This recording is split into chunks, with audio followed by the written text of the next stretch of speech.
Just recently, I spent some time in the shopping centre, as you Yep. see, Yep. and Jade was with me, Yep. and she decided she was going to get under the table and play, and she was very quiet, and I was with a customer at the time, and I just looked around and I couldn't see her, and I just, 5 minutes went by and I was like, where did she go? Because normally she would say, oh, I'm just going to the toilet, I'm just going to do this. Yeah. And so the adrenaline starts pumping. Yeah. I'm feeling quite sick in my stomach. My question is, am I living in my fear in that place? Yes. Okay. Obviously.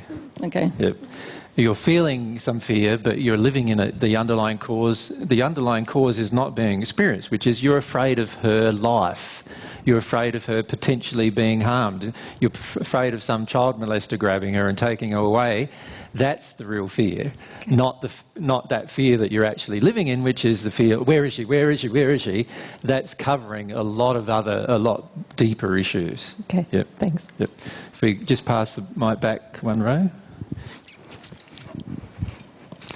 So if what she was explaining about the child, so the fact that the child was missing was caused by the soul fear, but the feeling that she was having of going, oh my God, that's living in the fear? That's living in the fear, not Okay. addressing the real cause.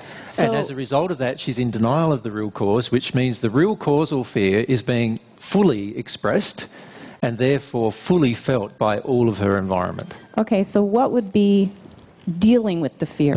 Would she, how, because I'm feeling fear now in speaking, but... So dealing with a fear is a bit different, because dealing with a fear is you won't go into a panic and try to do something. You see, what we do when we're in a lot of and we're talking here about emotional fear. Obviously, physical fear responses are a little different in the sense that you're afraid of something, like you pull away from it, there's a physical protection of your body there. I'm not talking about those kind of things. I'm talking about the emotional fear that's present inside of us that we feel in a situation like this. So in the situation like that Natalie just expressed, the emotional fear is that something is going to happen to my child. Something bad has happened to my child. And I'm really freaked out about what it is. Something must have happened. And of course, when you think about it from a suggestive perspective, the chances of something bad happening are quite low, actually. But it becomes our highest fear, right? Which indicates that there's an emotion from some past event inside of ourselves that we need to connect with.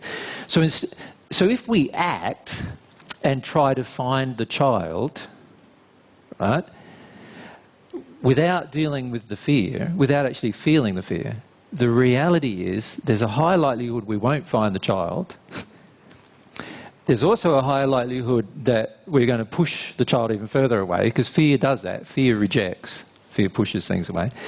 But on top of that, we're not understanding that the fear that we're trying to act upon is actually caused by a deeper emotion, the real cause of this event. The real cause of the event of my child doing this, going off without telling me, has been my soul and its emotion, right? Whatever it's feeling.